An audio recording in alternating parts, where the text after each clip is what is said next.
Okay. Hello, everyone. Mostly online today. Thank you so much for coming to our last Tubman talk of the year, of the academic year. We're really excited to have this talk happen today. I'm incredibly excited for our speaker. But before we begin, let me introduce myself. I'm Bianca Beauchemin, Dr. Bianca Beauchemin, and I'm an executive committee member here at the Harriet Tubman Institute. And here at the Harriet Tubman Institute, we like to offer our Tubman Talk series to offer an intellectual space that foster debates among all of York scholars whose research interest focuses on the history and contemporary experiences of African and people of African descent in Canada and globally. It gives individual researchers as well as research teams a platform to exchange, and the Institute is therefore an intellectual space that offers an opportunity for individual scholars to critically strengthen their own research by presenting it to others in the spirit of engaging in scholarly debate. Before I begin, I also want to start with a quick land acknowledgement. I want to acknowledge our presence on the traditional territory of many Indigenous nations. The area known as Toronto has been caretaken by the Anishinaabe Nation, the Haudenosaunee Confederacy, and the Huron-Wendat. We acknowledge the current treaty holders, the Mississaugas of the Credit First Nation. This territory is governed by the Dish with One Spoon Wampum Bell Covenant, an agreement to peaceably share and care for the Great Lakes region. In making this land acknowledgement, I want to honor and acknowledge the land and its people who have been here for thousands of years. In relation, I would be remiss not to mention the current genocide happening in Gaza and the catastrophic situation in Sudan, Congo, and Haiti. I think it's important to contextualize the repressive colonial and imperial oppression that undergirds these current situations. Influenced by my own personal Black feminist politics, also politics, scholarship, praxis, and movements, I recognize that my political commitment, mandates, and solidarity are bound up and intertwined with the liberation and self-determination of Indigenous people, as well as Palestinian, Sudanese, Congolese, and Haitian people. So now today we have a great treat. We have Dr. Kennedy Opande, who has trained in Kenya as an anthropologist. He holds a BA and MA degrees in social anthropology from Maseno University, where his MA explored cultural perspectives and responses of the Luo people to climate change. This project was instrumental in its future academic work as it introduced him to the concepts and notion of human agency and affect that do not only outline human life, but also shaped its relationship to non-human entities, such as object, natural phenomenon, and resources, among others. Dr. Opande attained his PhD in anthropology from the University of Nairobi in 2024. For his PhD, he conducted an ethnographic study of anthropology of life under the title Life and Land, Configuration Among the Luo of Western Kenya. His research therefore explored the Luo people's notion of the constitution of life, and more so how life here interconnects with land. He is a member of the Anthropology of Life Project, which focuses on the representation of life in human societies. Dr. Opande is a 2004-2005 LAPS postdoctoral fellow here at York University, and his current research examines the flow of neurotechnology across the global North and global South nations and how they are transformed in Kenya in a post-colonial context. This research combines the perspective of anthropology of life and what is capable of bringing from the indigenous population to the science and technology studies. Dr. Opande conducted ethnographic fieldwork between 2019 to 2021 among the Luo rice farmers in Kisumu, Kenya. More recently, in 2024, he has undertaken clinical ethnography on a research about situated neurology, and he has been published in international peer-referred journals, including Social Analysis, Cultural Anthropology, amongst others. He is currently working on his first monograph. He is definitely busy indeed, and we have the privilege today to hear about his paper entitled The Food Within, Vital Units Movement and Metabolic Pathways Among the Luo of Western Kenya. Just a little bit about the piece.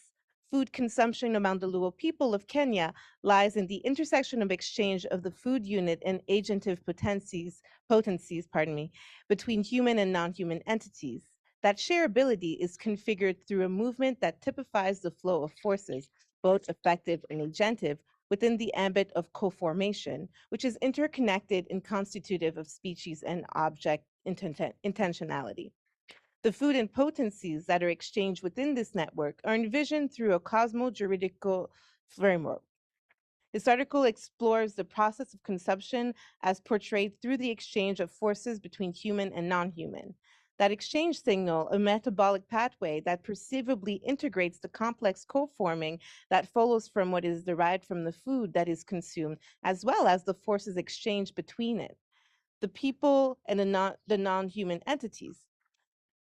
Perspectives on the affective and agentive potencies of food, people, and ghosts are explored, so their mechanisms of interactions and navigation of their spaces. The domain of food movement as a form of food conversion and indexing are revealed in the way in which they operate across the inside and outside of the human body.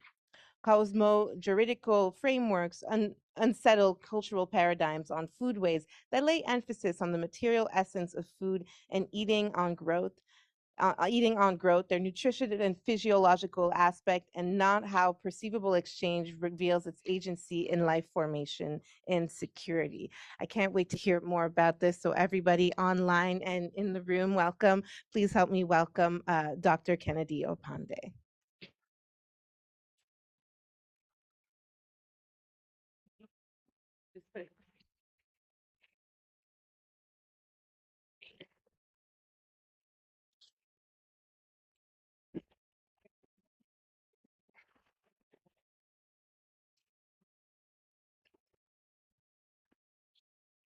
Okay, so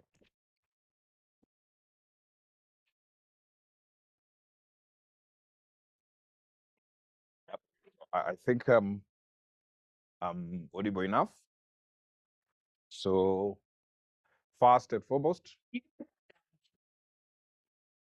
okay, fine, thank you. So first and foremost, I want to take this wonderful opportunity to thank Dr. Bianca, the Deputy Director, and of course for great introduction, and of course for organizing for me this event.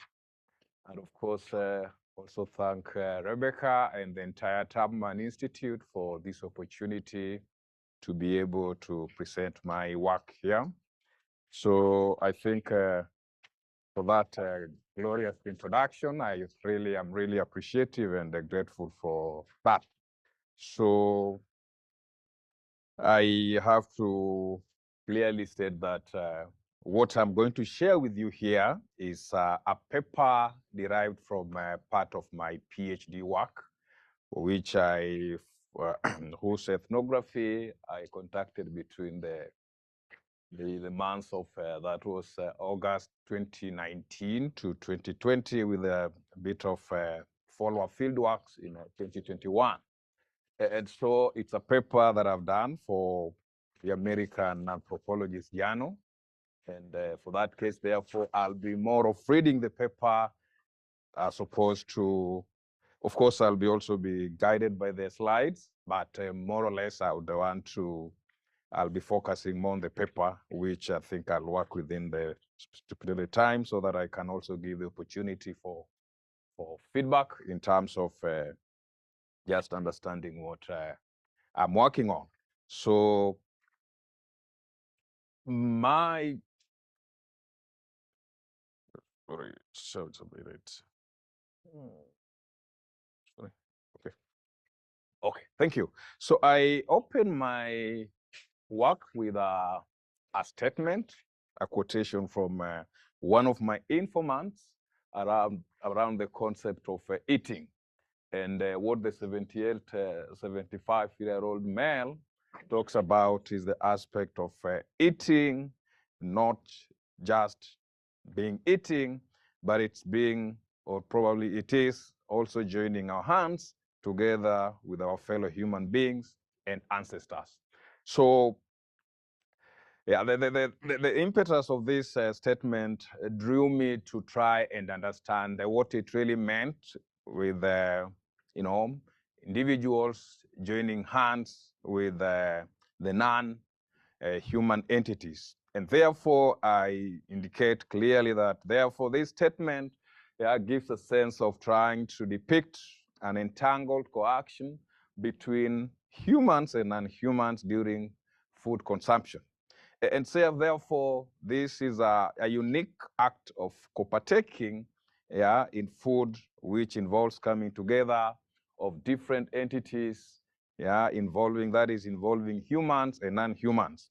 And what is very important here is to try and understand the different entities that then engage into this food consumption. So, of course, a number of them, there are many, but of key importance is first the human beings, right? Then, of course, the ancestors or the ghosts or the spirits, okay? And then the food itself, because in the sense of how they interact with the food, yeah, food is it's something more integrative. Yeah, it provides just more than can be seen in the physical sense of how it is. So I say that then the notion of food is it is, you know, interpreted through the very force that it uses, therefore, to integrate entities in this sense. And so, of course, this is therefore interpreted in the concept of what then agentive force or potency, therefore, can be seen in food or visualized and perceived to be able to connect these entities, as I'll be showing in the very framework that I'm trying to develop, which is, of course, a bit ambitious, but I believe that it gives rich enough material that then can enable us to be able to understand the aspect of life in the Luo.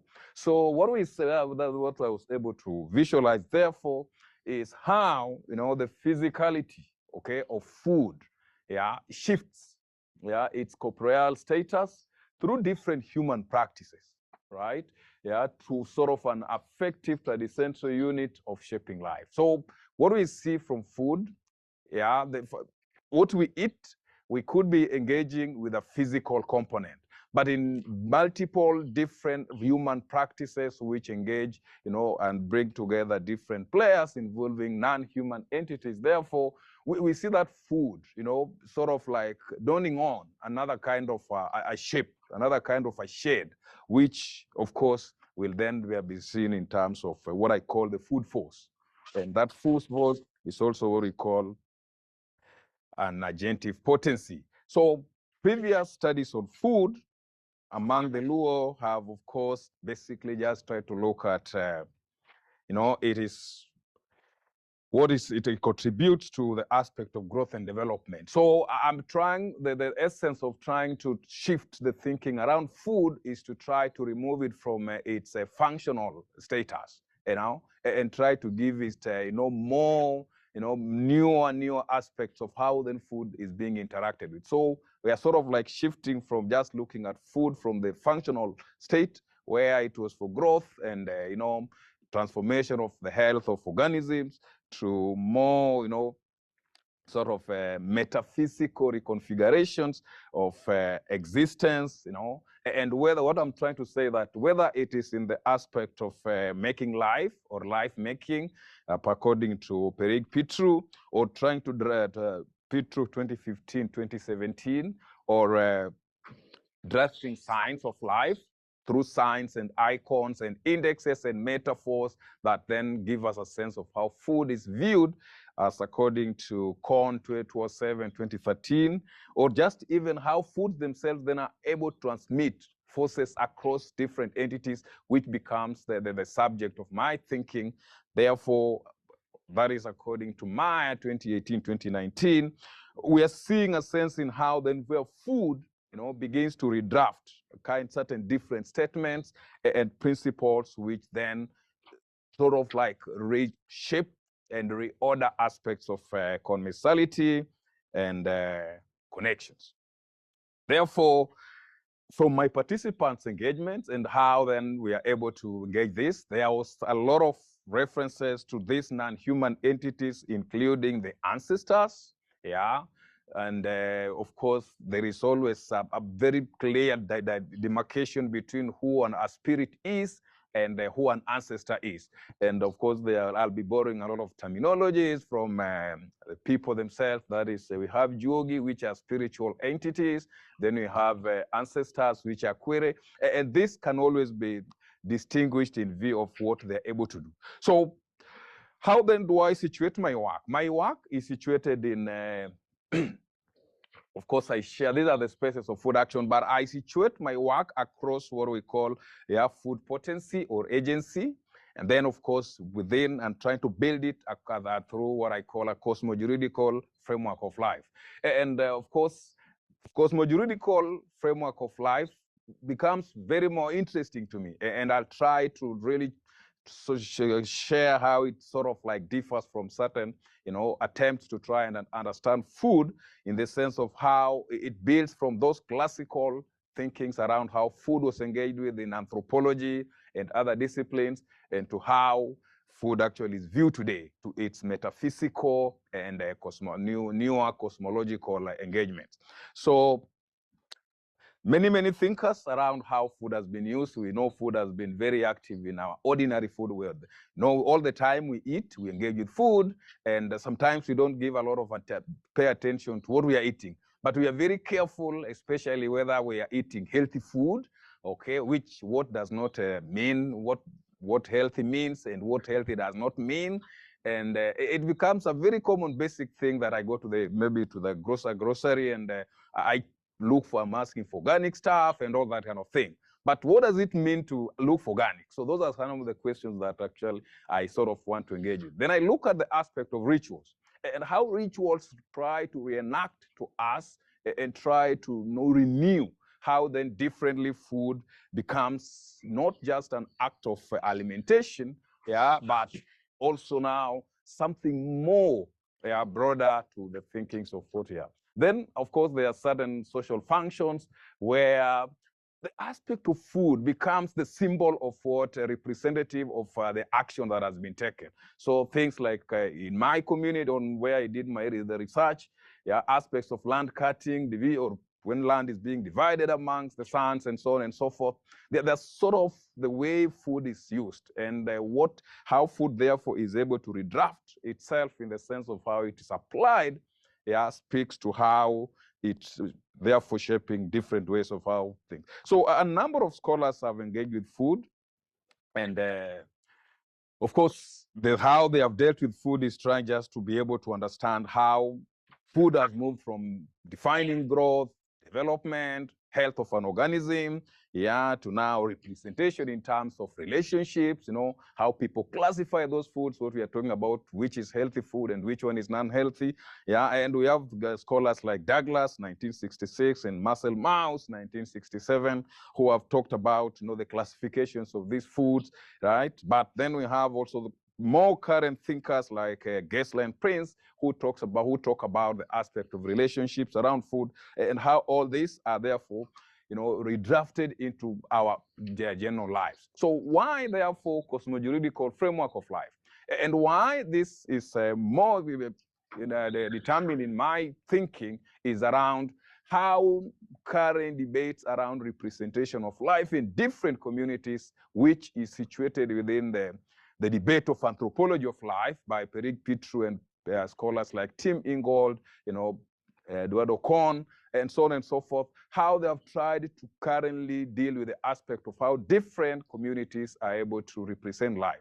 And so during my field work, a number of these interactions between different entities, that is being humans and unhumans, were bringing in new aspects of how interactions were being undertaken and of course fulfilled. And therefore, from our publication of 2024 in the Cultural Anthropology, where we dealt with the aspect of cosmo-juridical agency, I could see steps towards how then life in different contexts are being built around these negotiations around humans and non-humans. And so in my deeper reading and trying to reflect back on the thinkings around, I was able to engage with certain Yoruba staff and trying to look at, of course, how the deities have played different roles and how then deities are even hierarchized in terms of what they're doing and how they can be able to shape and change lives. That can be found up in the books of Ido, who has written quite a lot on deities in Yoruba. Then, of course, people like Soyinka and so on and so forth. So I was able to see set on a base for material that speaks to how Cosmo-juridical agency therefore comes into shaping into a framework. And therefore, what is Cosmo-juridical framework that I'm trying to build? That this is around, it's conceived around a co-negotiation, yeah, between humans and non-humans through demands, yeah, things like commands, yeah, and of course, which then are responded to through recompense, where now human beings, we know that non-humans can make demands, yeah, and I have a lot of, vignettes and of course, quote from people saying, oh, I've been ordered to perform certain sacrifices, which I was able to engage into, certain rituals where demands by these non-human entities were being placed on humans, either for their past transgressions, or probably unfulfilled rituals, or probably just as a course of duty because of that continued remembrance. Remember, we've talked about things like we're engaging into parties, we are remembering and doing so on and so forth. And have we ever engaged ourselves to understand why are we performing them, right? What is the push behind all this? So this interspecies negotiation around food, yeah, where an ancestor comes to push for, I want a bull, which was not probably slaughtered when I have died. So, and therefore, I feel like it is not, I'm not at peace where I am. In fact, there's a story among the Luo that there's one fisherman who one time went fishing and then he never caught any fish. And in the process, he ended up stealing another fisherman's fish, then brought back home and fed to the family. And then, without telling them that he had stolen the fish. Then, after he died, the guy went and he could not be admitted in the pantheon of the spirits because he had a debt to come and pay back. So he was told, go back and settle the debt that actually you have here, otherwise we'll not admit you. So the myth goes that later on he came back, ordered his family to make sure they go and fish, and of course pay back the fish before he could be admitted. And when that was done, of course, perceivably, they say he was admitted in the pantheon of the spirits. So such kind of debates, therefore, were able to visualize how then deficits around food, certain rituals, certain entities, and of course, then how those acts can then be fulfilled became very significant in understanding how foods were being used. So, and I'm saying that this from my field work and from my findings is that a lot of these things therefore are executed through demands, commands, and of course they were fulfilled. Because if they were not done, and you'll see in the findings where we have rituals being organized, we have children naming occasions, we have we have culture Christian events where actually rams are being slaughtered and so on and so forth, just to be able to fulfill this for a good life. Because, I mean, everybody fears for their life. People want to have a good life. And if somebody somewhere feels that then things are not working for them, then a lot more is not working for them. So this will be very clearer, made clearer in the aspect of how these fulfillments are, of course, realized and actualized by these people. So, of course, that illustrates the thinking around how debates around foods have been able to revolve and how they have moved from one point to another, from growth up to the metaphysical sense. Okay, so of course, talking about the aspect of affect and the agency debate around food, of course, I situate this within the post-humanist debates about how things, have been given their materiality. Of course, to distinguish from Marx aspect of the material, historical materialism. But this is trying to understand how things therefore become material and how their agency therefore is able to change a lot of things that happen. So among the Luo during my study, you realize that a lot of things had the aspect of being able to exact their materiality. One of them was land, yeah, which actually I've captured that in another paper forthcoming.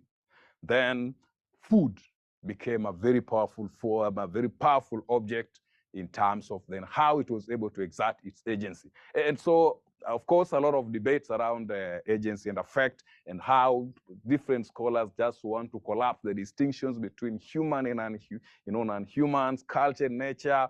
And of course, from this, therefore, we get a great deal in terms of how agencies are distributed. Of course, that is Jen Bennett, 2010, who talks about the distribution of agencies, right? Then we have how, of course, forces can be transmitted. Again, in our paper of 2022, where we talk about the transmittance of agentive potencies. Then, of course, a lot of different objects and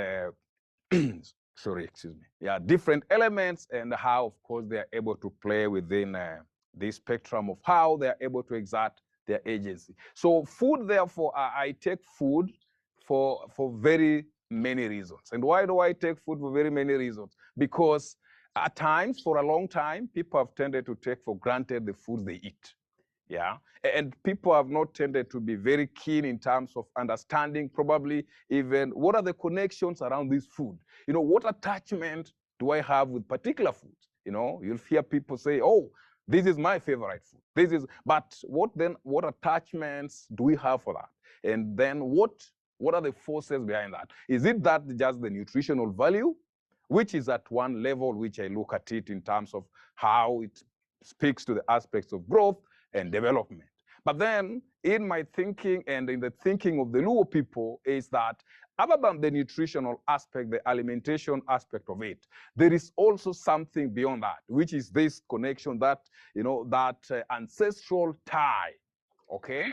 And it is that ancestral connection which historian Bethel Allen Ogot looked at as a life force, which then gives people a new meaning and a new interpretation of what their lives are. So that is why, therefore, I take food as my object of study and look at then what are these forces. What I'm calling the food within is that very force that is able to transverse across human beings, the very food that is being eaten, what I say, what is being derived from the food, and of course then the non-human agents that are very active in that scheme of consumption. So the study site, of course, that's a map of Kenya, and a very beautiful map, I think, in Africa, among one of the beautiful maps around, if you can, maybe you can agree with me or not. And then now in this is where the study, I was able to conduct a study. The study was conducted in West Ahero and West Kano irrigation schemes in part of Kisumu County. Now, why did I choose Ahero and West Kano irrigation schemes? Of course, I should be able to declare my bias that when I did my master's degrees, field work, cross-sectional study, it is part of where I did my research. And quite a lot of this information and a lot of stuff, which I'll not go into, were emerging in terms of how people are interpreting their weather from their bodies, and of course those aspects of like the aspect of affect and agencies were emerging. So when an opportunity for our PhD emerged, I thought this would be the best place to be able to make me speak around issues of life. And I think it has also been, Kirmeath has talked about how you compared to either wheat farms or plantations or rice. Yeah, it has been realized that actually rice, according to Crimea 2022, is that rice plantations tend to have a lot of indigenous information in terms of those, the indigenous way, the narratives and stories, those gossips, because whatever happens there, nobody knows. But if you've been there, a lot happens in terms of how people even just are able to think about human beings and the persons they're interacting with. And actually, I was a victim of one of that, because when I went to the field, people did not believe that actually I was just a student. They looked at me as a spy, and they were calling me, I've come to investigate their lives, because they were engaging into funny, they were, of course, selling this rice, through, that short-circuiting the government. So they never believed that actually I was just a student who had come, and they kept on wondering, well, are you really for a long time? And I kept on promising that I'll not be saying anything. So I tended then to agree with Kirmea that a lot more happens around rice farming and all that. So these are the physical side, and it's a very contrasting landscape that when it's not flooding, then we have good life, because then that is the same spot, but now different times of the different seasonalities. That there it has just, rains are not about just to come, but again, when the rains disappear, it can get damn dry, and life can be tough. But then again, when there is rain, because it's a lowland and nearer to the lake, then it floods, and because most people have again encroached on riparian land, so when there is floods, I think a lot more happens in terms of the overflow. The lake overflows, and it becomes very unbearable for the people. Fine. So, of course, my research design and methods are purely exploratory, and I then did ethnography, where I stayed in the field for that time, because it was not very new to me, but I was able to find new routes of how to just expand my study. I stayed in the field, and stayed in a homestead, where I'd operated from when I was doing my master's. That was around 2016. And so, but of course, expanded my networks, and just was moving around.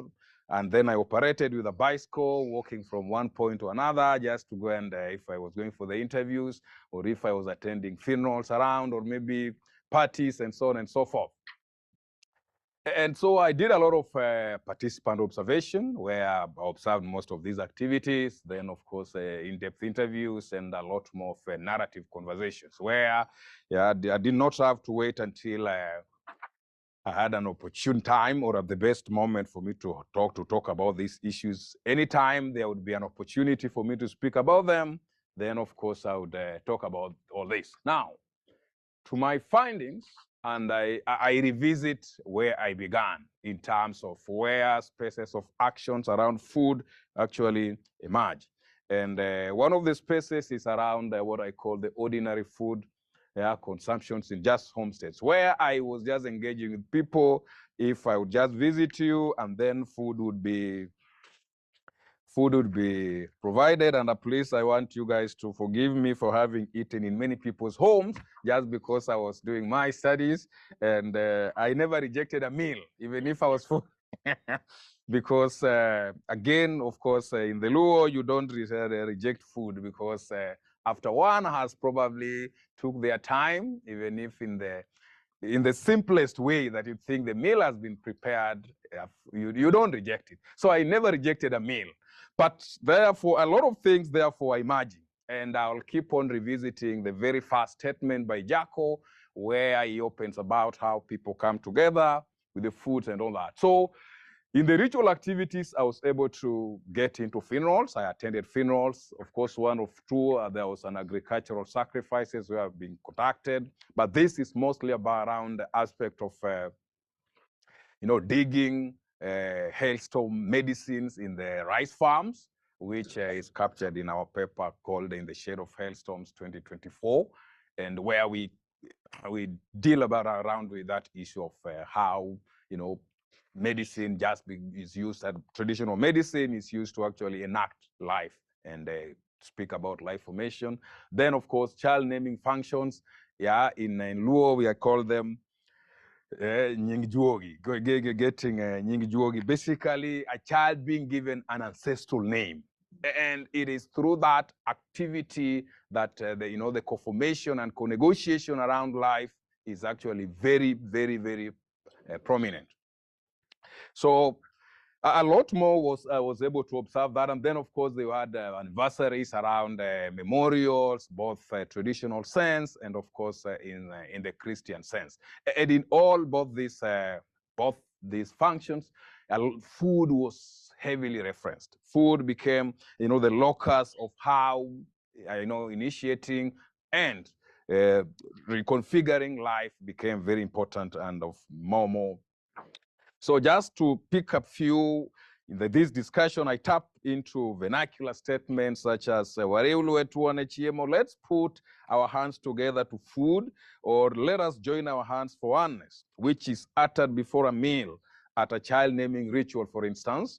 And what happens, therefore, in this case, that one of the critical activities that I was able to observe is how, people drop food on the ground. And what that means, and what I was able, because I was really interested in understanding why would people just before they start a meal drop food particle on the ground. And there was a lot of heavy meanings around it.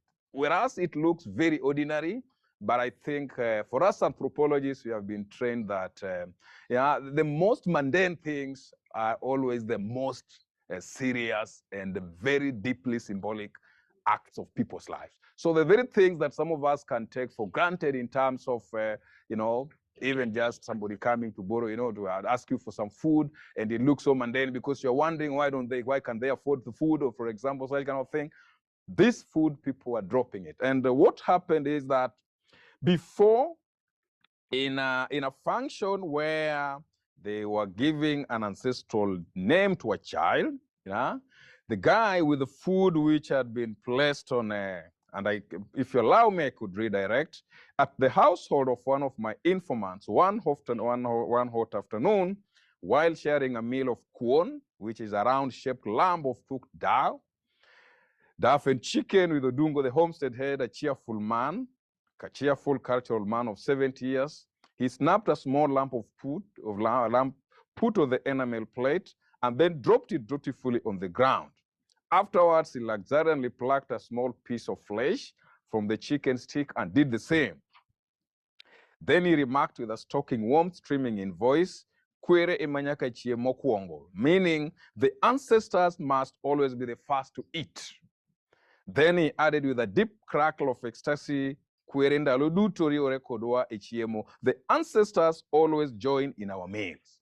And therefore, the act of dropping food on the ground seemed to signal an attendant spark of what I call food vitality, acting as the agentive force here. So what am I saying? That when in the interview, when I was asking what it means with dropping this food, I said that the dropped food particles actually, they nourish the agentive force that is actually emitted by the ancestors who are always said to be resting on the ground. Of course, that is very obvious. Mbiti has always told us, John B.S. Mbiti, when he talked about that the ground is always the center of how, ancestral power and activeness is actually, can be able to be derived. So in that sense, therefore, the agentive power of ancestors, it says, nourishes both the crops that generates life, flourishes the homestead and all that reside in it, including the trees, animals, and the entities. Basically, we are seeing this interconnection of the force that has connected the food that is being dropped on the ground for the ancestors, and how that therefore evolves and speaks to other entities that are able to connect with these entities. So in one of the quotes that I give is that Odungo says that, "I know when an ancestor wants to eat and what it means for our bodies. The means of connecting our ways of feeding with our ancestors are strong. The food that we partake in our ancestors gives us different vitalities. There is no way I can eat without them. When we eat with them, we cannot get health complications. Connecting with them, therefore, is what nourishes us and our foods. And each time I join them in a meal, then I feel that I've eaten." So a lot more is therefore, derived from this kind of statement, especially the last sentence where it talks about that when I feel once, each time I join them in a meal, then that is when I feel that I've eaten. In other words, there is something more than just the food that has been eaten here, right? And therefore, it is that force that is able to speak about how, therefore, eating and not just eating, but then what one has eaten brings the meaning of that life. So what I say here is that then Jacob's quotation reveals an attendant vision of the communication links between the people and the ancestors. The reading of food, therefore, is exemplified through the cultural philosophies that mark its act of conjoining entities. So conceptions of the unique taste of food, which gives it a special utility, is read through a different vitality. And so from this, we can tell that the food bears different biographies, including vitality, symbolism, ideation, acts of indebtedness, among others. So, of course, this is what I'm able to visualize in terms of how, therefore, food becomes a core actor in shaping lives. So what, therefore, we further observe is that I stayed further with the aspect of just how food is dropped on the ground. And therefore, I was able to attend one function which you call, it's a cleansing ritual. And in among the people are calling it hoso. So cleansing was a cleansing which was undertaken by a 72-year-old medicine woman. And it was being done. The person who was being cleansed was some lady who was believed to have been struck by some spell. Okay, and this spell, therefore, the cleansing had to be done so that she's rid of the spell, or else she will die. And those are very common things. If you read, there have been actually a lot of subject around, such kind of spells in different cultures, and especially the Luo. But of course, nobody has tended to give them a bit of a scientific, attention in terms of understanding. Well, although we have met them in fictional works, but we haven't seen how they are actually used in terms of understanding a scientific pattern of what they mean with life and so on and so forth. So these are just objects of food that were used in these functions, and you can pick a bull and do the thing and probably slaughtered one, of course a ram, and of course a fowl. So in this cleansing ritual, what was used actually was a fowl. And because this girl was believed to have been struck by a have been struck by a spell. So the medicine woman took her through a cleansing ritual. And what it entailed, of course, was that a fowl was slaughtered, and after fowl was slaughtered, then the contents, of course, she had a lot of paraphernalia for her staff, which, of course, was used to try and cleanse this lady. And, of course, after the blood was drawn, and after the blood was drawn, it was mixed in some new basin, and of course, a lot of content mixed there. And then a lady taken for a bath, some body bath, which when it was being meant that actually she's now shedding off that evil spell. And then later on, part of the fowl actually was buried. It was buried where she had taken the bath. With the blood mixed and all that. Of course, it sounds like magic, but sometimes anthropologists, we become magicians just because you want to prove that actually indeed we are there. Otherwise, you'll be concocting your own stories. And therefore, what happens in this is the sense of how then all this is buried. And the burying, therefore, signals two things. One, that now the good spirits that actually ordered for the cleansing, because it is the good spirit that actually communicate about what should be done, okay? And therefore, once they have sent the signal, what I talk about as communication links, then now the medicine lady, woman, takes the entire process, and then once the burial is undertaken, one aspect is to bury the very evil spell, and then the good spirit will be able to feast on whatever has been buried. So it was kind of a double entity kind of, an action, whereby the fowl that was being buried was actually to play two roles. And in that case, therefore, it was able to do that. And of course, there's a lot of things that happen in terms of then the slices are cut on this girl's body, and then some medicine rubbed in her body, just to be able to make sure that they have undertaken the rituals correctly. Because again, if the rituals have not been done in the right way, then what we end up with, it's again something that has not been performed the way it should be, and therefore a repeat would be sanctioned in a way. So what do I say in terms of what I was just able to be able after the ritual? I sat with the party who is the more medicine lady, just to understand the context of the practice and the notion of the agents of those sorcery contents consuming food. And of course, I began by asking her how she knew the food desired by the ancestors. And this is what she says: we have knowledge of food, not just of the ancestors, but also of other entities. Okay?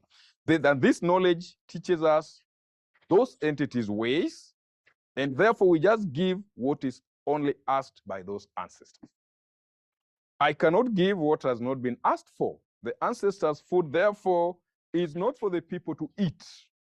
Once it's offered to them, the ancestor takes it, and as we eat ours, therefore, they also eat theirs too, and through that connection, they correct our ruined lives. Now, what do we see here?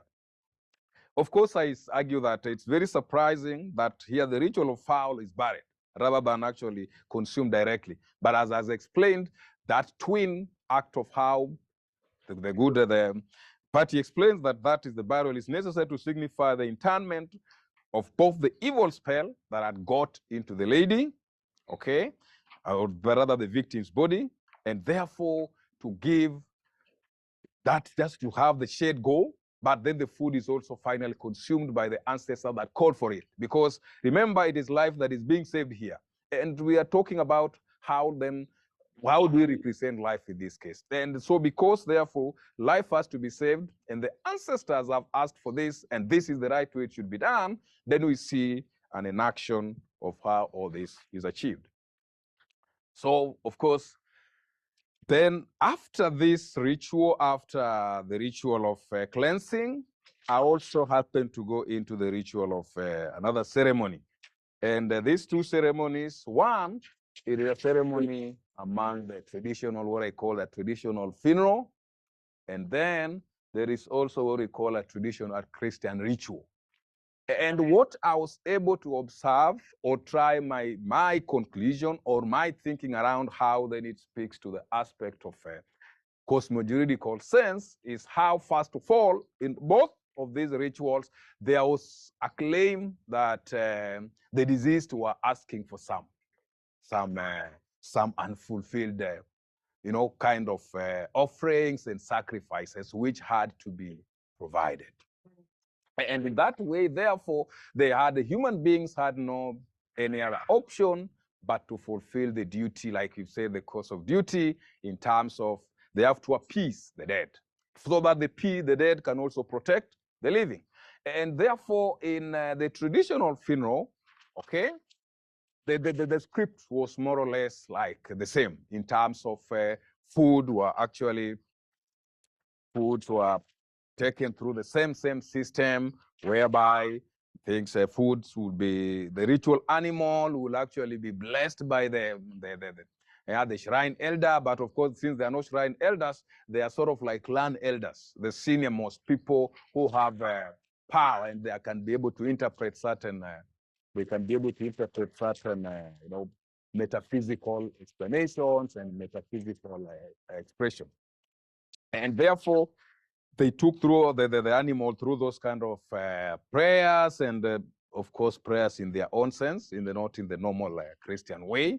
And then there are certain things that were very critical, and these were observed in terms of trying to look at whether the sacrificial animal is urinating, okay, and urine from a ritual object is very symbolically significant, because to them, then it speaks about acceptance. Okay, so if it's in the process of trying to actually, I'm just about to finish. So in all this, so in all this sense, therefore, you realize that both in the Christian sense and in the traditional sense, a lot of actions that emerge from what the animal behaviors themselves actually speak to aspects of acceptance, and through that, therefore, people can conclude that actually, indeed, the animal has actually, the ritual is fulfilling whatever it was sought for. So, in traditional funerals, foods were being dropped on the ground. And food were being dropped on the ground purposely to be consumed by the ancestors, purposely to be taken by the spirits. But then, in the tradition, in the Christian function, which also involved, of course, it is the ritual, the Christian function where a fowl and a ram was actually slaughtered. In the other ritual, it was a bull. But then, in the Christian sense, it is the priest, the Catholic priest, that actually prays, blesses the ram, and then after blessing the ram, then it is slaughtered. And so in my discussion, I try to find out what the Christians think about dropping food, and to them, their connection with with the saints and of course angels, because I consider angels as ghosts, and we know they are ghosts. And of course, saints are also ghosts, just like our also ghosts are ghosts. So we don't know what heaven they go to, but of course, we believe they also have there. But of course, in that sense, therefore, they consider the act of dropping food on the ground as being evil, even though they accept that actually it denotes a connection with the ghostly powers. And actually, in one of the quotes, if you just give me 1 minute, there is a statement where a lady says that actually, for us, we don't drop foods on the ground like the Jopeng. The Jopeng are the traditionalists, the traditional people, that, we can't have our foods, we cannot, our food is not like those of the Jopeng, that evil spirits have spent the whole night draining their power.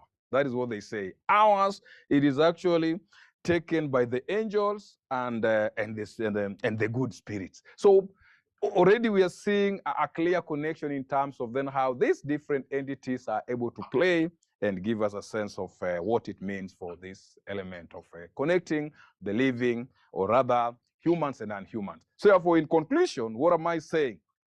That I'm saying that in these two or 3 or 4 kind of practices and rituals and engagement with food, we can see a very rich material of how sacrifices, offerings, and other provisions are maintaining a juridical mechanism of making amends and emoluments for a corrective life. Okay? And the multiple ways, therefore, in which food navigates the spaces and worlds of human, the spirit image among the Luo, of course, can be just viewed in terms of how they nourishes both the metaphysical life and the moral elements of the people. So, of course, like I said, it is a framework that I'm developing, and it's I see a lot of material in the currency of how it speaks from the Cosmo-juridical agency and all these negotiations around what are the demands and what are the recompenses, and how can we repay our ancestors in that sense. So thank you so much, and thank you for listening to me. So, that's why I invite any questions if they're there.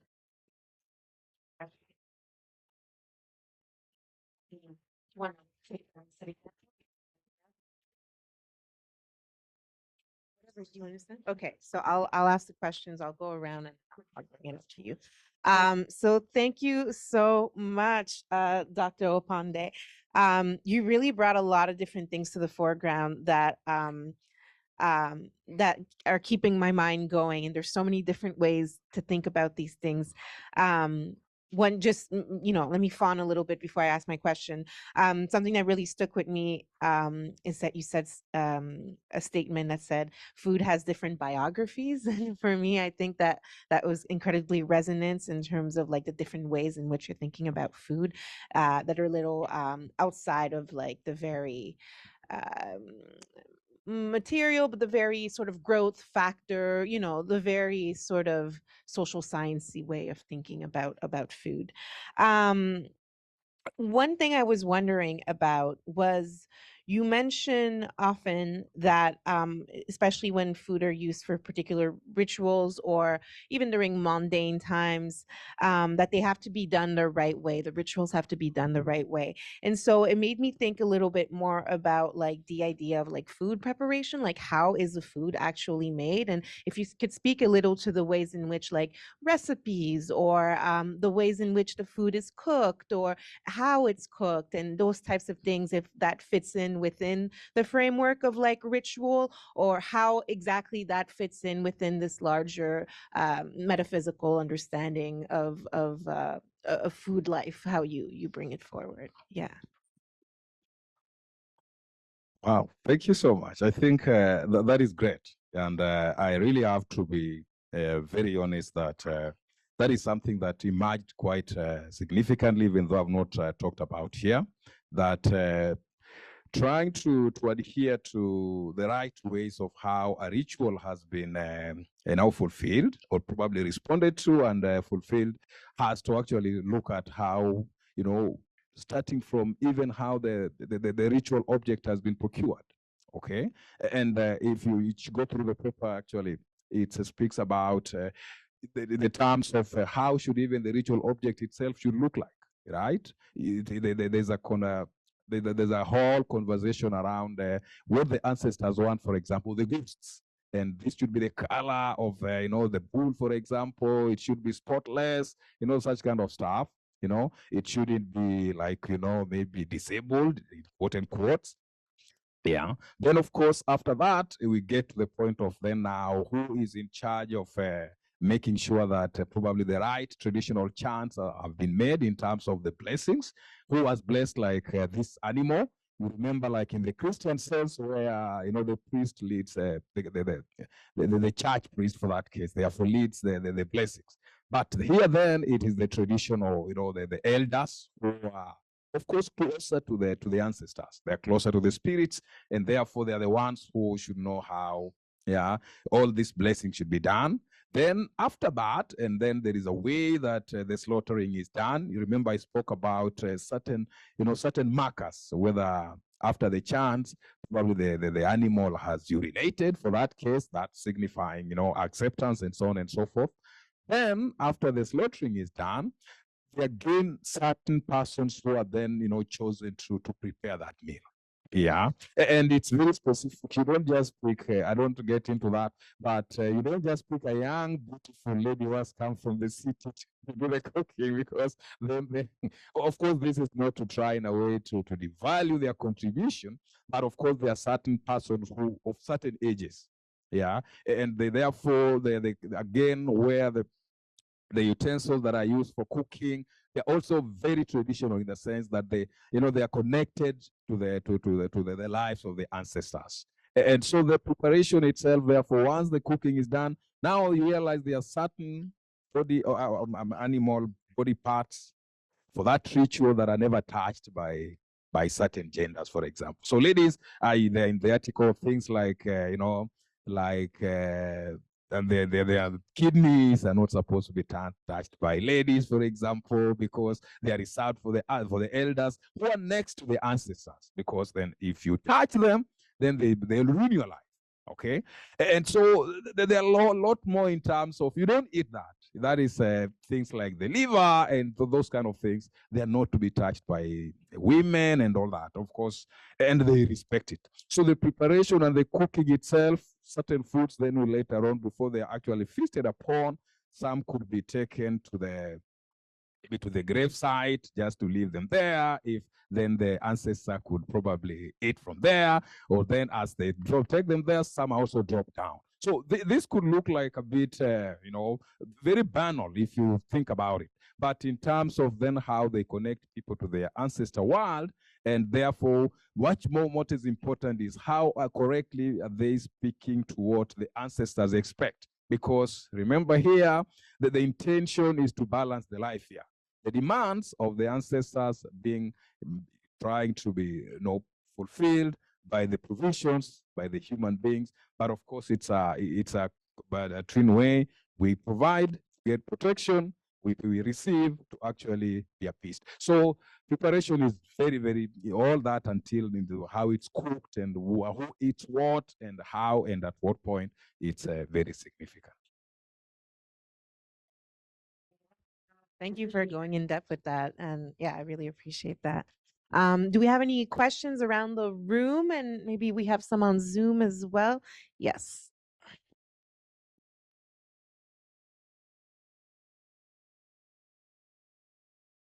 Thank you very much for your presentation. So, your talk got me thinking about like comparable cases, both within the continent and also in Western societies. So, when I say Western society, I mean within the European Christian landscape. So, for instance, I'm thinking, is there any similarity, for instance, uh, this is closer to Easter, and I know that on Good Friday, for instance, people tend to avoid the eating of meat, for instance. So, is there any such temporary religious or ceremonial abstinence from certain foods within amongst the law or in Kenya in general? Like, are there certain ceremonies or certain religious activities that would lead to abstinence from certain food items? So that's the question. And then I've got two more. I'm also keen to know whether there is any particular affiliation between certain food items and certain ancestors or gods or ghosts. Like, is there any, like, if you're eating rice, like, do you tend to think of certain ancestors or certain gods or certain ghosts? And what are the implications of that?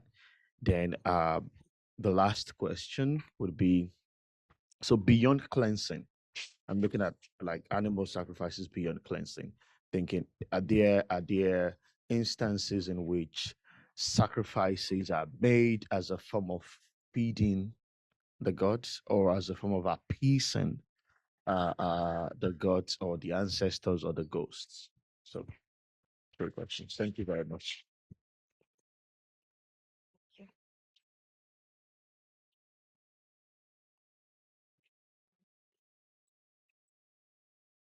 Wow, I think that is that is very great in terms, I think, when you speak about comparative. And I think the West Africans have always given us a very rich meal of how the aspect of, allow me to use the term religiosity goes in terms of, if you read, I think one guy who has really interested me a lot is Ido. Though I know it's a very old text, 1962, none of us was here, but it's always around here. And if you read it, yeah, and then of course Jack Goody has also done a good stuff among the Ghanaians. And of course, to come to your question, I think I'll first begin with your last question, which beyond cleansing, whether there is feeding of the just the goats to make sure that once in a while the goats are also happy.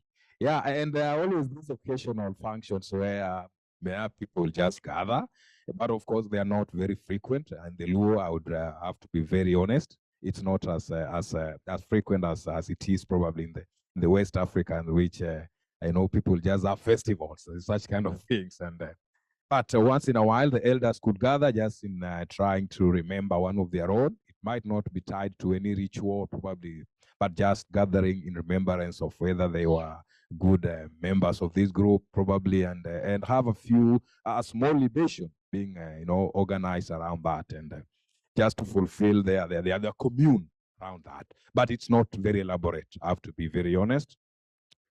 And then the aspect of affiliation of foods with certain ghosts. one thing probably I could speak to is, in terms of the relevance of the ritual object. And why is the relevance of ritual object very significant here? If probably I need to answer it in that sense, is that certain ritual objects are not just permitted. For example, you don't provide a disabled, object like, and probably maybe it's maybe a castrated bull, such kind of a thing, or such kind of a thing. So, and then one thing probably I also did not touch, which is also very, very closely tied to what you're asking, is about how these ritual objects are actually gender aligned. Okay, you don't offer a bull, probably a ram, or a male object for a female ritual. Okay, yeah, it has to be. They have to be gender aligned so that if it's a function for a woman, probably they are doing a remembrance for a lady. Then it has to be a cow in that case, if it's a yes, and vice versa. So but the aspect of the gods having a specific choice. Of course, they will always give their preference, which actually we have handled very clearly in my first paper, the 2022 paper, where a ritual was supposed to be undertaken by a bull, but because if the family cannot be able to afford, then there are always those. That's why I'm calling it a co-negotiation. That yes, we would have wanted a bull, but since we can't afford a bull, we still have to find an alternative. So that is there. In terms of abstinence, I think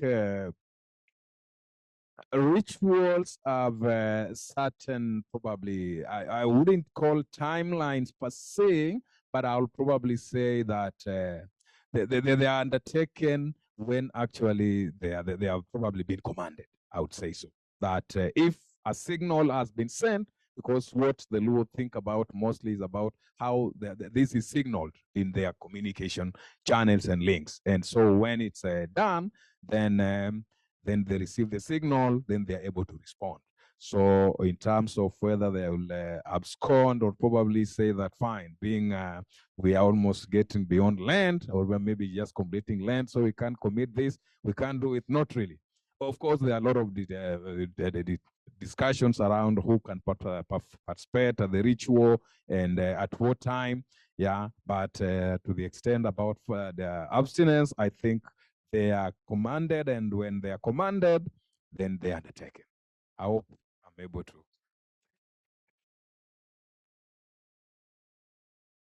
Any other questions in the room? Yeah.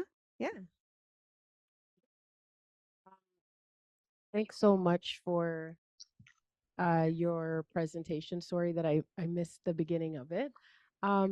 So as you were speaking, I started to think about rituals and also thinking about not just food, because this is particular with animals, but also with drinks. So I think about oftentimes, something that I see here is that somebody will pour a libation for someone who has passed before they themselves drink. And so I guess what I'm wondering, just thinking about the connection to ancestors, people now engaging in this ritual in the diaspora, is there any sort of interest or focus for you moving forward in terms of thinking through how these rituals kind of maybe continue to evolve, or how certain parts of the rituals maintain, even perhaps without knowing like sort of the specificities of what you're describing within this particular community? So it's just, I thought, interesting to see how also from when it goes to Christianity, how it changes in terms of what the understanding is, that it's now considered to be evil now that this person has passed. So yeah, just wanting to hear any of your thoughts on that. Thanks. If I could also add just a comment to that, because it's quite related. I was struck too. I do a lot of work on Haiti and the spiritual realm of voodoo, and obviously there's a lot of it's Afrocentric, right? Like it's Afro-derived. So there are so many links in terms of the way in which the ancestors come from the ground and the importance of land and that kind of relationship. And also something that I sort of think through when I do my research, and I think, you know, it's not about me. I'm not going to be that kind of question, but I just want to say that I think what you're also showcasing too is that there's a type of sensorial knowledge, right, that comes through taste, right? If we're thinking about the senses, if we're thinking about knowledge, and if we're thinking of knowledge frameworks that are not necessarily colonial or haven't been like usurped quite yet, I think what you're showcasing is that there's something that we can know that is knowable, that's not necessarily decipherable, that can be told through taste, right, and through food. And so just thinking along with what Ruth was saying, you know, those diasporic links, you know, seeing them here, seeing them in the Caribbean, and yeah, I think there's something about that different way of knowing, if you will. Yeah, thank you so much. I think, yeah, thank that is actually probably for lacking words, probably I didn't bring it that way, but that is my sense of how I'm looking at it. Probably if I should begin with is that there's a new, just a different kind of way through which we can, you know, just look at our life. And of course, it's look at it from a different way, and we can just mail it and say that, okay, fine. This sense of like the current debate around the elemental thinking around wind, yeah, that the Luo tell you that when you see the wild wind, yeah, then those are ancestors speaking, for example. In fact, there's a whole debate around, but I can speak to that later on.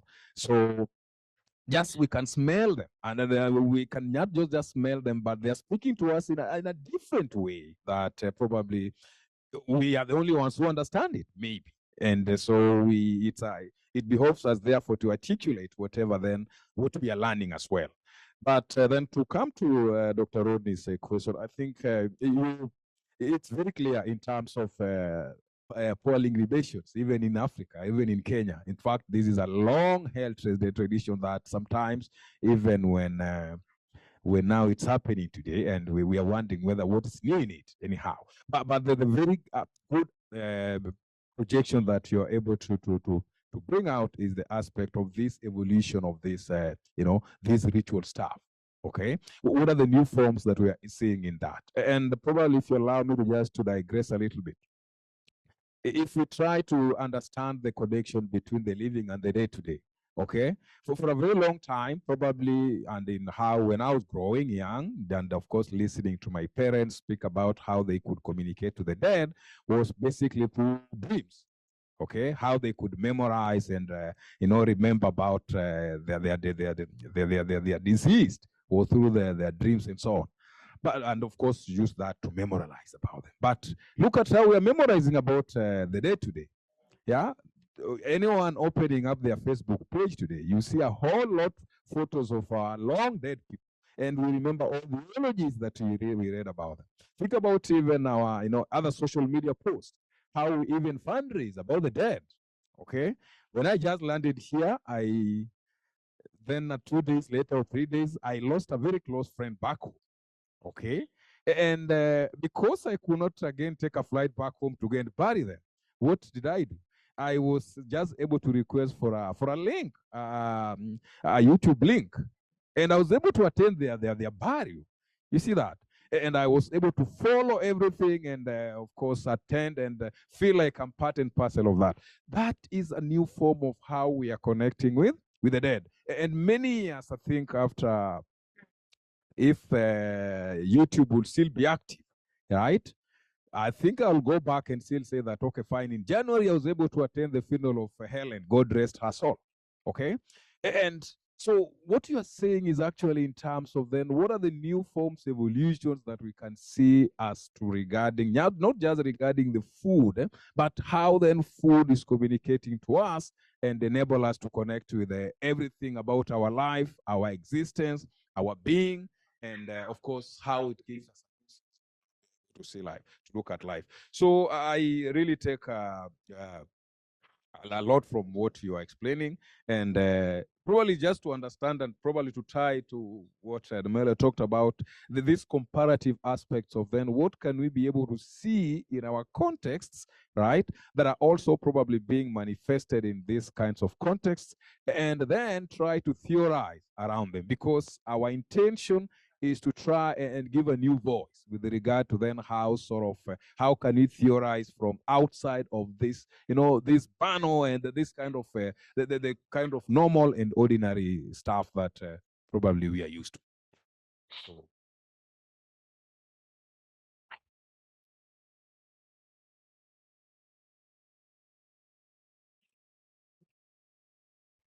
So I have one more question, and it connects with my, it's not value, but it connects with my pet peeve with anthropologists and sociologists generally.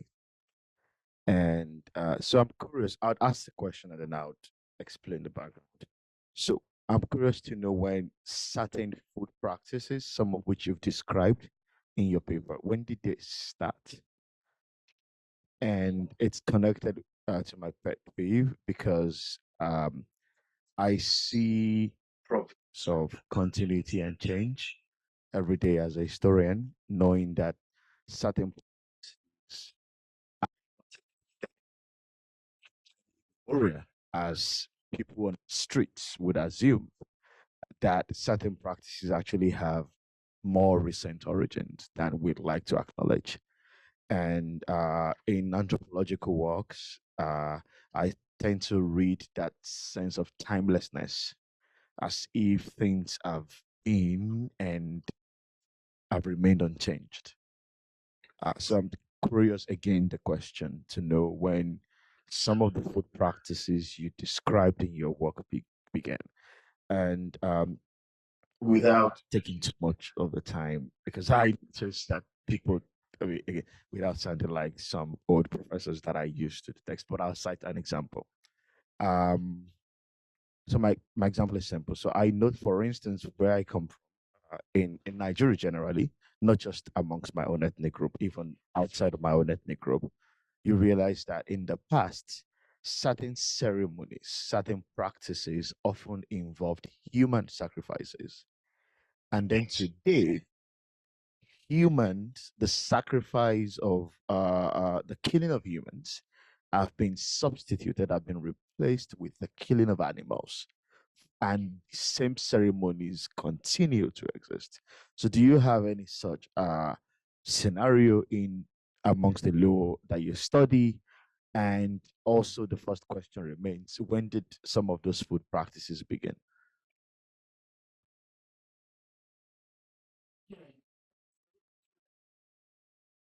Thank you, Dr. Kennedy. Thank you for this great presentation.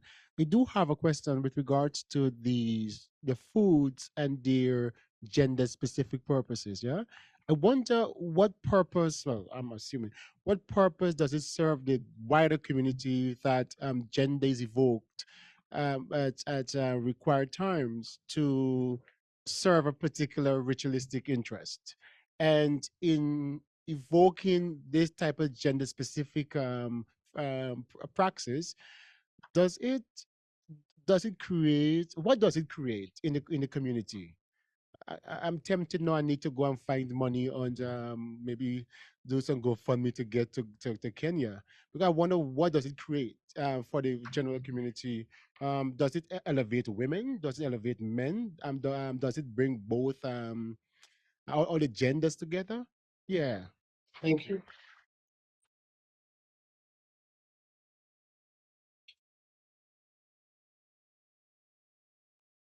And I wonder if the gods, whatever the gods are, in terms of what purpose the ritually serve the god, is that god more superior for a particular gender? Also, sorry, my head was still going. No. I think that's fine. It's okay. I think that is yeah. So we begin emerging into these aspects of the metaphysical elements of rituals, which I think they can take us for the longest and forever. But I think if I have to respond to Dr. Demol, I think Well, when did the ritual start? And I think it's of course you are spot on when you actually characterize anthropologists and their desire to always remain very timeless in trying to just of course when you speak about time and space, these are things that have happened in time and space, and then sometimes you are told to fix a date on them and it becomes not very clear. But honestly, I would be very frank to tell you that if you ask me when these rituals began, honestly, and in fact, in terms of what we undertake with the food, then my simplest answer would be as long as humanity emerged.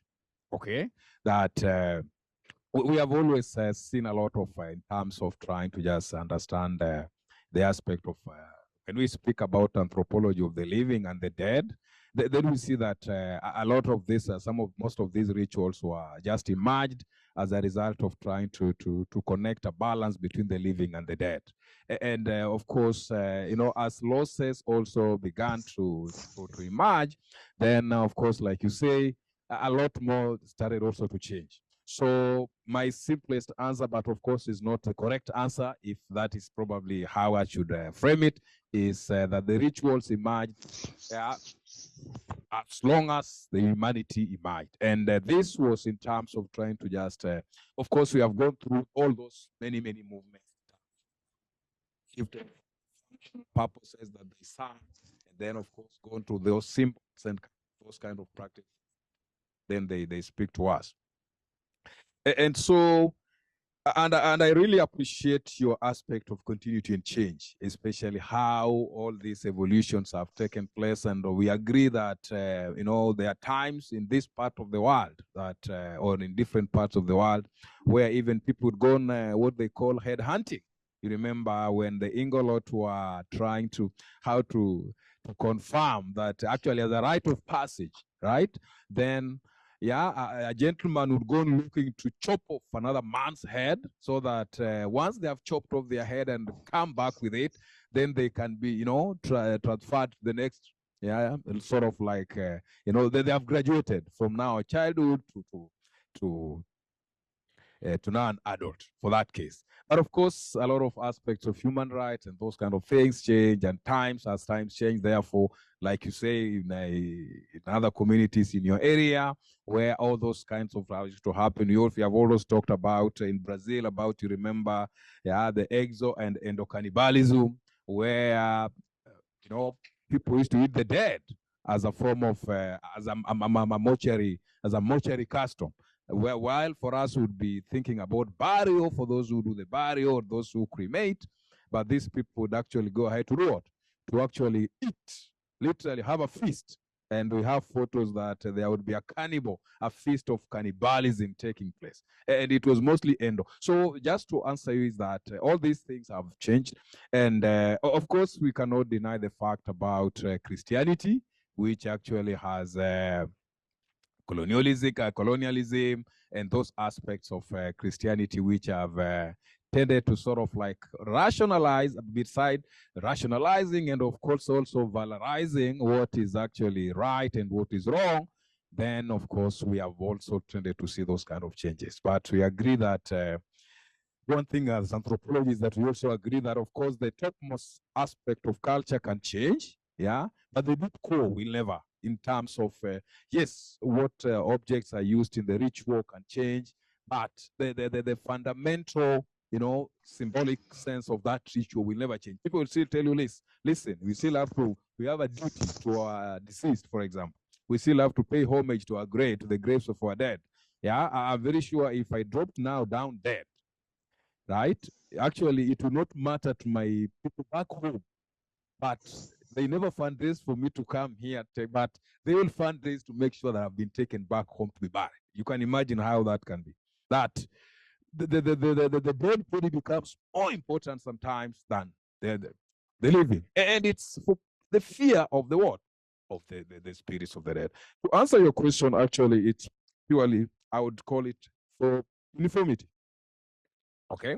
And why is it that people don't want discord? What I call uniformity is in terms of why would we be gender specific with our ritual objects? Okay, why would I not provide a bull for a female ritual, for example? And the simple answer is we want to remain uniform in terms of we have to maintain that accord in terms of what is rightfully and accepted by the culture, because nobody wants to go against what their culture tells them. Of course, we would always want to play rebellic, and also that we are rebels and do all the kind of things. But when you go back home, for example, I'll give you a very practical example. Yeah. I happen to have a PhD, for example. But when I go back home and I'm ordered by my elated grandfather and I'm called a child every day. Okay, look at how, but you could think that you have all the PhDs and you're published and you think you can speak the best, but when you get there, they tell you, oh, young man, can you get me that seat, for example? Would you refuse because you think you have a PhD and the person ordering you probably has never stepped to a classroom? No. And what is that? The accepted norms, isn't it? So these values, therefore, because we want to make sure we are abiding by them, that they sometimes tie us to the very things that don't look very friendly to us. And so that is how sometimes we give a lot of currency to culture, and I think that is what still gives anthropology life. And that is why I still see life in my food.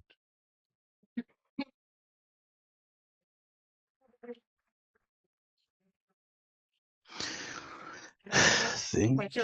Online. I have a question. Andrew, do you have a question? I see that. Yes. Yes. I would like to go ahead. ask a question.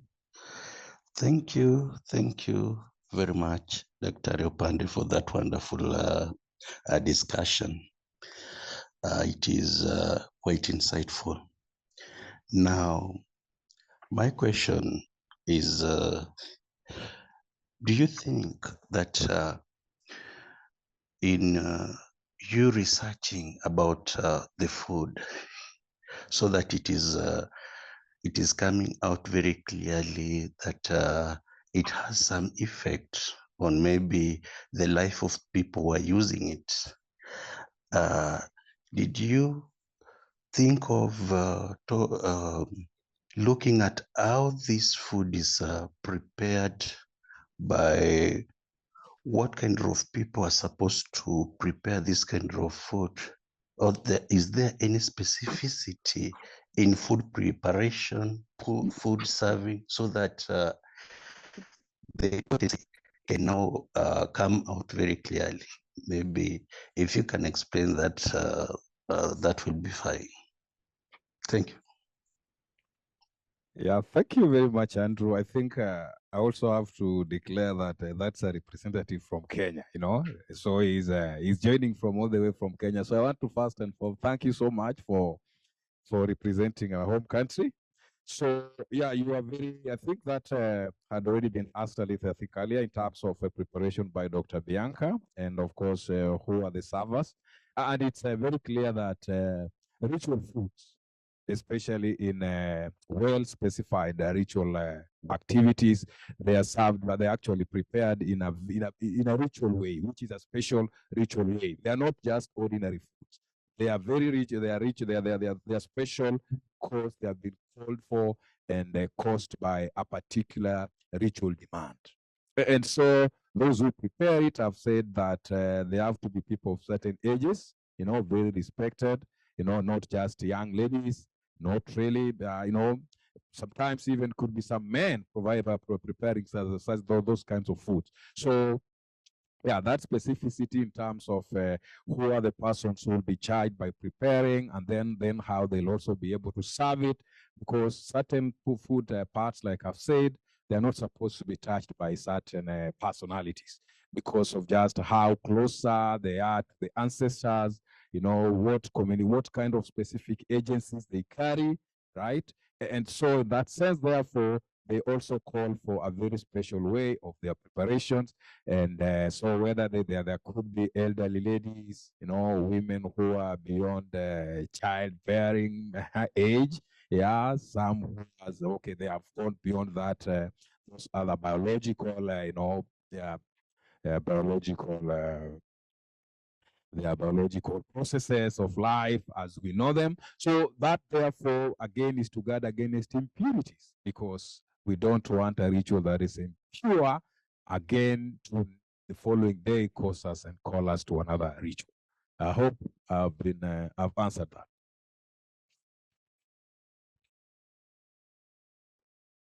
Thank you so much.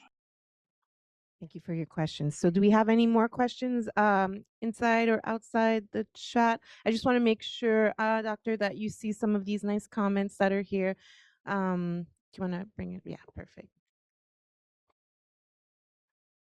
So somebody says, great point on food rejection, Dr. Opande, rejection of meal in such contexts as far as I understand it. Through other African contexts, I'm indigenous to at least is a sign of rejecting the entire self of the one who is offering it. So in terms of you offering, getting offered food, and it serves, as you already mentioned, more than just the physical element of eating, but rather as a spiritually community binding event. And somebody, Andrew, informative discussion. You have a question? Okay, informative. So I'll let you take a look here as I go to, I guess. Sorry. Okay. Thank you for your presentation. It was a wonderful one. But I want to know if you encountered any challenges and how were you able to. Are you from the village, from the town? How were you able to get into the community, and did you do any giving back program to be able to, be able to, for the community to trust you and was able to give you information? So was there any follow-up information, like after your interview? Was there any follow-up? Because I read something about ethnography, about following up, and after the research, did you go back to the village to give them the feedback?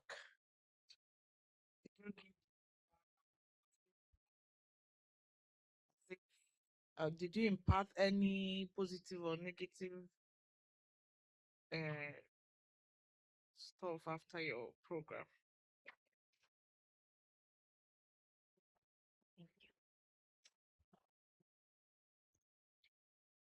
Thank you. I get your sentiments, and I think they're very rich in terms of whether I was able to encounter any challenges.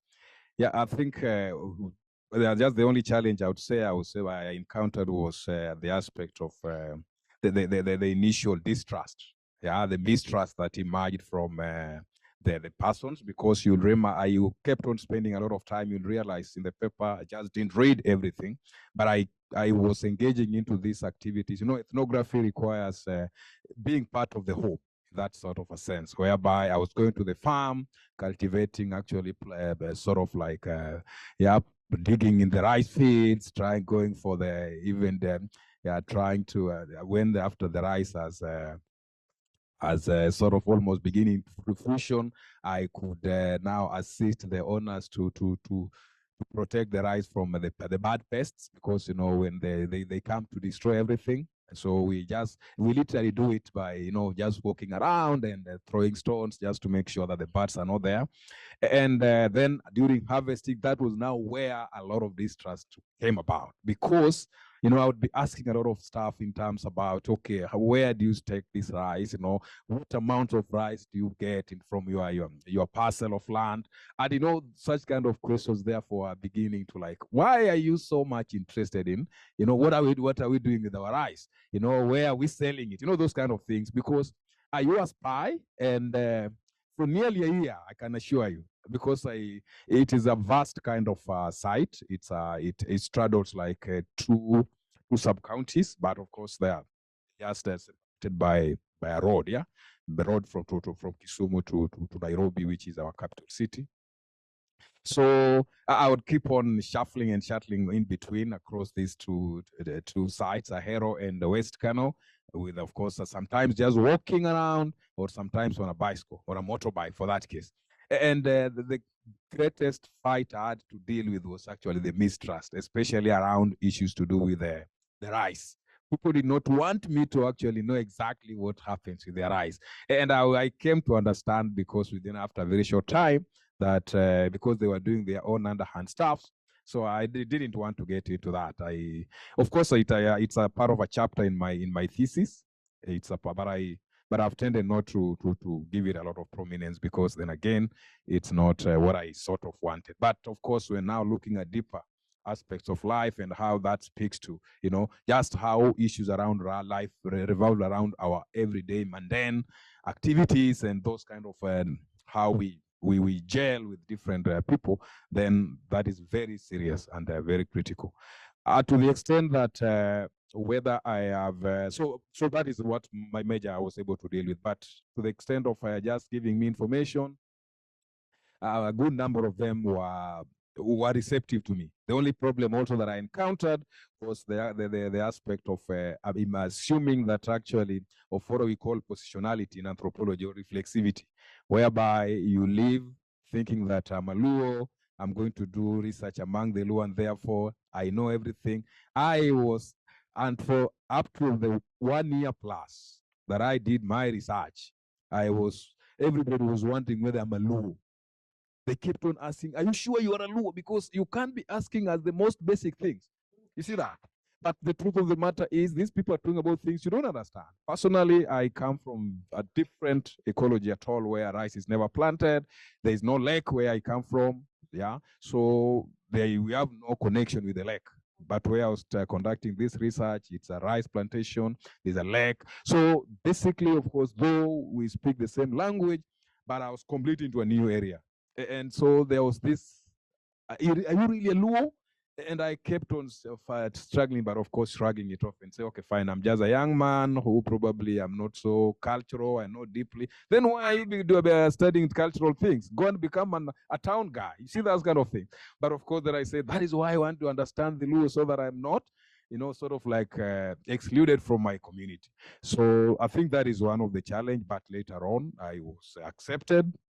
And I've gone back in terms of just after my study, I went for follow-up. It's very common in anthropology that there are things you'll either get wrong, okay, or sometimes you just didn't, they are not clear in your mind. So all the time I could go back, and for 3 months, I could go back just to understand, what did I get right? What did I get wrong? Where are the gaps? Where can I beef it up? What other new emergencies have there? And of course, you realize that, again, one of the challenges experiences, I did my field work at the height of COVID-19.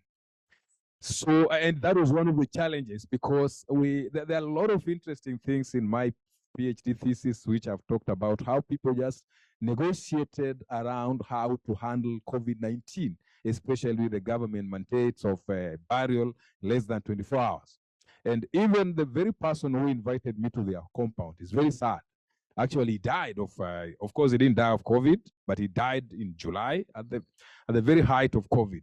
And we had to play our own games to ensure that actually the Luo, when head of the family dies, they are not buried just like a kid.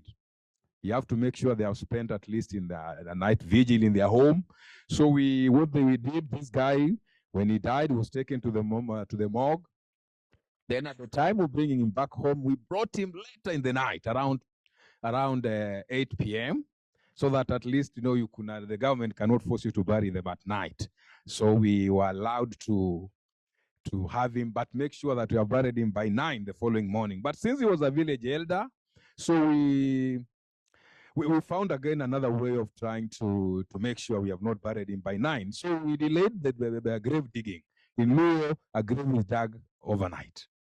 Yeah, when the guy is in the vigil, the night vigil, you start digging the grave at midnight. So that is one of the things that actually I'm going to write about, how COVID actually shaped in terms of grave digging in the Luo, that you started at a certain time. But then we had to suspend it until tomorrow at 8. Okay? And the way it was done done so slowly, that the digging was being finished at around 11:30. Okay, so that by noon at least people would have eaten in the compound. feasting among the Luo and those rituals about part of the mortuary customs. So that is one of the tricks that actually we are able to defeat COVID-19 and its mandates and madness. Finally, to the aspect of whether I've returned to the field to give them my feedback, I have not, but I'm planning to go back because after my field work, then I was, of course, writing the thesis, and the process of writing can be madness, you can understand. And then the Kenyan system where you can't graduate without publishing 2 papers, and not just in just any papers, but in serious. According to them, they call it serious. So what serious is. So it was hectic. Then immediately before even my graduation, I got a postdoc. So I didn't even celebrate my graduation. By the way, I can shock you. So I probably, after I get time to go back home, then I'll go back to the village where I did my research and just try to share with them the feedback and how they have contributed to my academic path and growth. I think it has just been fabulous. So thank you. I hope I've answered that. Sorry for taking too long. Okay, so if there are no further questions, we're a little bit over time. I just want to make sure that you see all the thank yous and the lovely comments here online. And everybody, please join me in thanking Dr. Kennedy Opande for his wonderful talk. Thank you so much. You are closing off the Tubman Talks for this year. So amazing way to get that done. Everybody enjoy your April, the end of the semester. And I just want to mention quickly in terms of Tubman events, we'll still have a few things coming in and out. But the one thing I want you to remember is our call for paper for the Tubman International Conference happening in Jamaica from October 14 to 17. The theme is Reflection on Repair, Responsibility, Resistance, and Reform, New Pathways. So please visit our website and you'll see the full call for paper there. We are very eager to have you. And that's it. Thank you and good night. Bye.